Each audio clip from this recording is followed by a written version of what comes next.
what's up? I'm Robert DeLong, and you're here with Melodic Mag. Let's be revolutionary. Yeah, we could be so much more. Let's be more than ordinary. Hi, I'm Zoe. I'm here with Robert DeLong. Hello.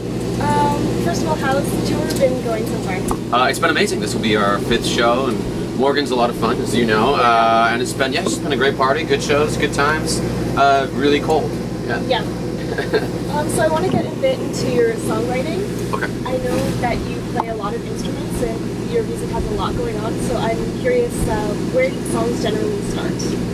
Yeah, every song starts differently. A lot of songs will start just as like a drum beat and maybe some like synth parts, and then it'll just slowly evolve over time. It's like I try to write lyrics or something over it, or some songs will start with just a lyrical idea and a melody, and then I'll retrospectively kind of build a track around it.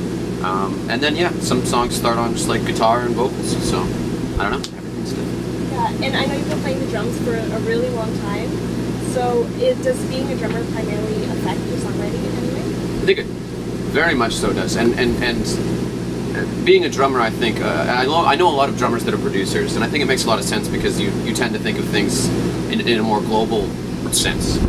You tend to think of the whole song and what parts serve the song. You tend to think of things in parts and, amount of time and things like that. So I think definitely that, I think that's a huge part of my songwriting.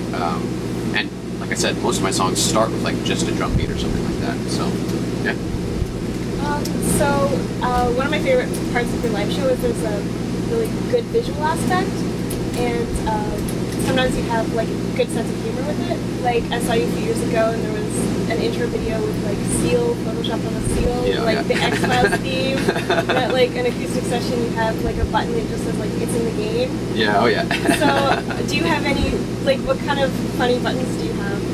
I've got all sorts of stuff. I have I got a Rick and Morty button. I have the Room button. And I don't use them every night. They just they sit there, and sometimes I use them, and sometimes I don't. Sometimes I forget about them. Okay.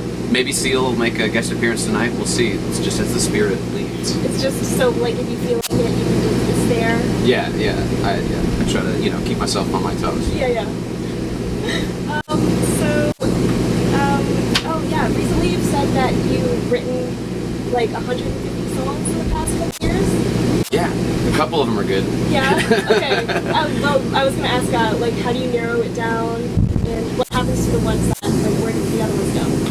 I'd like to believe that all the good songs sort of float to the top, and they will be released in some way at some point.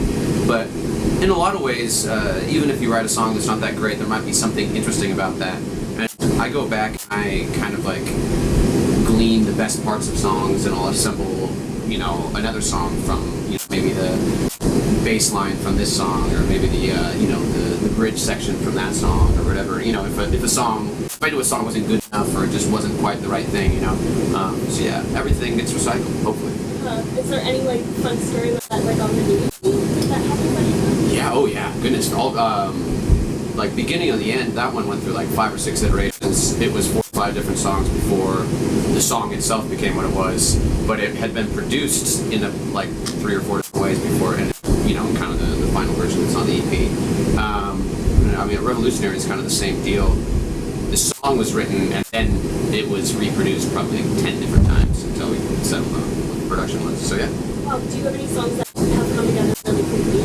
Yeah, a lot of songs. A song like Long Way Down, that song came together almost immediately. What other songs? First Person is another song like that. That song came together in an afternoon. Yeah. So yeah. So recently you put your a phone number on social media. Oh yeah. What kind of messages did you get? What was the thought behind doing it? It's a trick. Can you believe it? It's literally just a way to tell people when I'm coming to town. It's like an email list essentially. And I do send intimate photos to some people. Oh yeah. Yeah. Just the special ones. You'll have to text the number and find out. Okay. So let's. Lose your train of thought. Sorry. Recently, you made a post on Facebook about your new EP, and it said that sonically it's the fruition of what you consider your hyper alt electro future pop phase. So that kind of makes me think that we might be entering a new phase. So what kind of phase are we getting into now? Yeah, it's just gonna be me and pan flutes from here on out. Oh, wow. Yeah, No, I mean, I honestly, I think that those songs were, yeah, sort of the culmination of like a sort of style of production and songwriting that I've been, you know, kind of in for the last, you know, few releases. And a lot of the stuff coming up is some of it's a little bit more like almost like rock based, you know, or like kind of funky. Some of it's like straight up Americana almost, and then some of it's like, you know, like dark techno. So I mean, it's kind of all over the place, but definitely the sort of like, I think there's kind of a common thread between those 4 songs on that EP, and that is what I think of, you know, as that hyper altered. I don't even know what to call it. It was great. It was a great stream of words. I was trying to memorize it Genius. before I couldn't. I had to write it down. But I think it does sum up what you've been doing, and I'm really excited to Thank hear you. new stuff. Is there like a time period for that? Like when can we expect new stuff? I'd like to say sooner rather than later, and I'd like to believe April. So Sweet. if I believe it, it might happen. That's close enough for me. Okay, good. Awesome. Well, thank you so much for speaking to me today. Thanks for having Look me. forward to seeing you later. Yeah, totally.